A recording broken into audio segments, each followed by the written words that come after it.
This video is for strategies to help sensory seekers. Now, if you have a child that has enough balance and coordination to use a hippity hop properly, a hippity hop is an excellent tool to provide a lot of nice sensory stimulation for a sensory seeking type of child.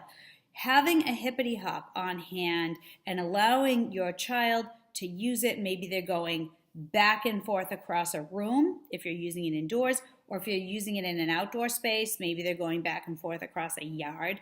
But the idea is to give your child some type of a structure with the hippity hop and allow them to bounce from area to area to channel some of their energy and get some of their sensory seeking needs met. This can really alleviate a lot of need for big movement and for more intensive sensory. So if you have a child that is a sensory seeker and again can use this type of a device safely, investing in a hippity hop can be a wonderful idea, and you can just build that in and make it part of your child's sensory diet. So give that a try, and hopefully it's a tool that will work for your child.